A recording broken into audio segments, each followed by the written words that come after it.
26 ವರ್ಷಗಳ ನಂಬಿಕೆ, ಲಕ್ಷಾಂತರ ಸಂತೋಷದ ಮದುವೆಗಳು. ಕನ್ನಡ ಮ್ಯಾಟ್ರಿಮನಿ ಡೌನ್ಲೋಡ್ ಮಾಡಿ. ಈಗಾಗಲೇ ನಾವು ಅದಾದ್ಮೇಲೆ ನಾವು ಯಾವ ತಾಲೂಕನ್ನ ಬರ ತಾಲೂಕು ಅಂತೇಳಿ ಘೋಷಣೆ ಮಾಡಬೇಕು ಅನ್ನೋದು ಕೂಡ ನಾವು ಯೋಚನೆ ಮಾಡ್ತೀವಿ. ದಾಖಲೆಗಳ ಪ್ರಕಾರ ಯಾವುದೋ ಒತ್ತಡದ ಮೇಲೆ ನಾನು ಘೋಷಣೆ ಮಾಡ್ಲಿಕ್ಕೆ ಆಗುದಿಲ್ಲ. ಅದೇನು ಕ್ರೈಟೀರಿಯಾ ಇದೆ ಆ ಕ್ರೈಟೀರಿಯಾನೇ ನಾವು ಬಳಸ್ಕೊಳ್ಬೇಕು. ಸೊ ಎಲ್ಲರೂ ಕೂಡ ಅರಣ್ಯ ಇಲಾಖೆಯವರಿಗೆ ನಾನು ವಿಶೇಷವಾಗಿ ಹೇಳಿದ್ದೇನೆ, ಯಾರು ಕೂಡ ಬೋರ್ವೆಲ್ಲು, ವಾಟರ್ ಪೈಪ್ ಬರೋಕ್ಕೆ ಮತ್ತು ರಸ್ತೆಗಳಿಗೆ, ಹಳೆ ರಸ್ತೆ ಇರೋದನ್ನ ರಸ್ತೆ ಮಾಡ್ಕೊಳ್ಳಿಕ್ಕೆ ಯಾರನ್ನೂ ನೀವು ಅಡಚಣೆ ಮಾಡಬಾರ್ದು ಅನ್ನೋದನ್ನ ಅರಣ್ಯ ಇಲಾಖೆಯವರಿಗೆ ಸೂಚನೆ ಕೂಡ ನಾನು ಕೊಟ್ಟಿದ್ದೇನೆ. ಬಡವರಿಗೆ ನಿವೇಶನ ಕೊಡಬೇಕಾಗಿದೆ, ಅದಕ್ಕೆ ಗವರ್ಮೆಂಟ್ ಲ್ಯಾಂಡ್ ಎಲ್ಲೆಲ್ಲಿದೆ ಅಂತೇಳಿ ಪಟ್ಟಿ ಮಾಡಿ ಅಂತ ನಾನು ಹೇಳಿದ್ದೇನೆ. ಮುಂದಕ್ಕೆ ಒಂದು ದೊಡ್ಡ ಆಂದೋಲನ ರೀತಿಯಲ್ಲಿ ಬಡವರಿಗೆ ಸೈಟ್ ಹಚ್ಚುವಂಥ ಕಾರ್ಯಕ್ರಮ ಕೂಡ, ಯಾರು ಸೈಟ್ಲೆಸ್ ಇದ್ದಾರೆ, ಫ್ಯಾಮಿಲಿಗಳು ಡಿವೈಡ್ ಆಗಿದೆ ಅಂಥವಕ್ಕೆಲ್ಲ ಕೂಡ ನಾನು ಮುಂದಕ್ಕೆ ಒಂದು ಯೋಜನೆಯನ್ನು ರೂಪಿಸ್ತಾ ಇದ್ದೇನೆ. ನೇಮಕಾತಿ ವಿಚಾರ 71,000 ನೇಮಕಾತಿಯನ್ನು ಈಗಾಗಲೇ ನಾವು ಮಾಡ್ತಾ ಇದ್ದೀವಿ, ಅಪ್ಲಿಕೇಶನ್ ಕರಿತಾ ಇದ್ದೀವಿ. ಅದಕ್ಕೆ ಬಹಳ ಸ್ಟ್ರಿಕ್ಟ್ ಆಗಿ ಎಕ್ಸಾಮಿನೇಷನ್ ಬರೆಯುವಾಗ ಪೇಪರು ಯಾವ ಕಾರಣಕ್ಕೂ ಕೂಡ ಎಲ್ಲೂ ಲೀಕ್ ಆಗಬಾರ್ದು, ಏನೂ ಆಗಬಾರ್ದು. ಅದಕ್ಕೆಲ್ಲ ಪ್ರತಿಯೊಂದು ರೂಮ್ಗೂ ಕೂಡ ಅಲ್ಲಿ ಯಾರು ಕೂಡ ಕಾಪಿ ಮಾಡಿಕೊಂಡು ಮಾಡೋದು, ಏನಾದ್ರು ಲೀಕ್ ಆಗೋದು, ಅದಕ್ಕೆಲ್ಲ ಕೂಡ ಕ್ಯಾಮ್ರಾಗಳನ್ನ CCTV ಕ್ಯಾಮ್ರಾವನ್ನು ಅಳವಡಿಸಬೇಕು.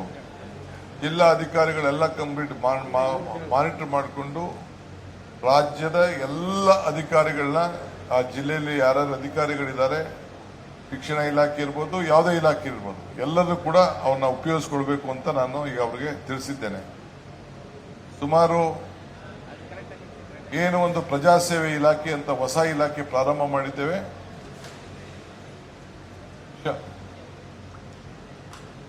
ಪ್ರಜಾಸೇವೆ ಇಲಾಖೆ ಅಂತ ಏನು ನಾವು ಹೊಸದಾಗಿ ಮಾಡಿದ್ದೇವೆ, ಯಾರೇ ಅರ್ಜಿ ಕೊಟ್ಟರು ಕೂಡ ರಾಜ್ಯ ಮಟ್ಟದಲ್ಲಿ ಒಬ್ಬ ಸೀನಿಯರ್ IAS ಆಫೀಸರ್ನ, ACS ಮಟ್ಟದ ಅಧಿಕಾರಿನ ನೇಮಕ ಮಾಡಿದ್ದೇನೆ. ಮುಂದಿನ ದಿನದಲ್ಲಿ ಅದಕ್ಕೊಂದು ಮಂತ್ರಿ ಕೂಡ ಪ್ರತ್ಯೇಕವಾಗಿ ಪಬ್ಲಿಕ್ ಗ್ರೀವೆನ್ಸಸ್ ಏನೇನಿದೆ, ಇಲ್ಲಿ ಬಂದಾಗ ನನಗೆ ಯಾರು ಅರ್ಜಿ ಕೊಟ್ಟರು, ಕ್ರಮಬದ್ಧವಾಗಿ ಇದೆಯೋ ಇಲ್ಲೋ, ನ್ಯಾಯಬದ್ಧವಾಗಿ ಸಹಾಯ ಮಾಡಕ್ಕೆ ಸಾಧ್ಯನೋ ಏನೋ ಅಂತೇಳಿ ಅವ್ರಿಗೆ ನ್ಯಾಯನ ಒದಗಿಸ್ಕೊಡ್ಬೇಕು ಅನ್ನೋ ದೃಷ್ಟಿಯಿಂದ ಅವರ ಧ್ವನಿಯನ್ನು ಕೇಳಬೇಕು.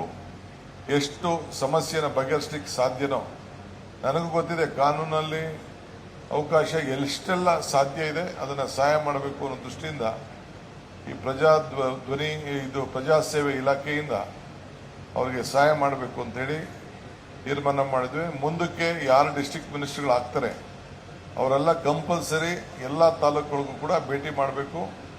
ತಾಲೂಕಾದ್ಮೇಲೆ ಹೋಬಳಿಗಳಿಗೆ ಭೇಟಿ ಮಾಡಬೇಕು. ಆ ಹೋಬಳಿಗಳಲ್ಲಿ ತಾಲೂಕು ಕೇಂದ್ರದಲ್ಲಿ ಆ ಏನು ಒಂದು ಪ್ರಜಾಸೇವೆ ಪಬ್ಲಿಕ್ ಗ್ರೀವೆನ್ಸಸ್ ಸಭೆಗಳನ್ನು ನಡೆಸಬೇಕು. ನಡೆಸಿ ಎಲ್ಲ ಕಡೆನೂ ಪ್ರವಾಸ ಮಾಡಬೇಕು. ಶಾಸಕರು ಕೂಡ ಹೋಬಳಿ ಮಟ್ಟಕ್ಕೆ ಹೋಗಬೇಕು, ಪಂಚಾಯಿತಿ ಮಟ್ಟಕ್ಕೆ ಹೋಗಬೇಕು. ಮತ್ತು ನಮ್ಮ ಅಧಿಕಾರಿಗಳು ಕೂಡ ಆ ಜವಾಬ್ದಾರಿಯನ್ನು ನಾವು ಅದಕ್ಕೆ ವಹಿಸ್ತಾ ಇದ್ದೇವೆ. ಸೊ ನಾವು ಬರ ಘೋಷಣೆ ಮಾಡೋಕ್ಕಿಂತ ಮುಂಚಿತವಾಗಿ ಅನೇಕ ಏನೇನು ಕೊರತೆಗಳಿದೆ ಅದಕ್ಕೆಲ್ಲ ನಾನು ಮಾರ್ಗದರ್ಶನ ಕೊಟ್ಟಿದ್ದೇನೆ. ಹಣ ಕೂಡ ಈಗಾಗಲೇ ನಾನು ಕೊಟ್ಟಿರೋದು ತಮಗೆ ಈಗಾಗಲೇ ನಾನು ಹೇಳಿದ್ದೇನೆ.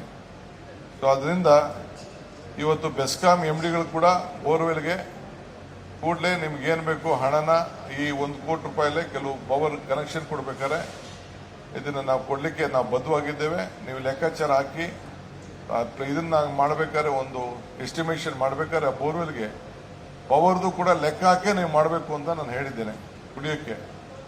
ಸೊ ಅದನ್ನು ಕೂಡ ಅವರು ಮಾಡ್ತಾರೆ. 26 ವರ್ಷಗಳ ನಂಬಿಕೆ, ಲಕ್ಷಾಂತರ ಸಂತೋಷದ ಮದುವೆಗಳು. ಕನ್ನಡ ಮ್ಯಾಟ್ರಿಮನಿ ಡೌನ್ಲೋಡ್ ಮಾಡಿ.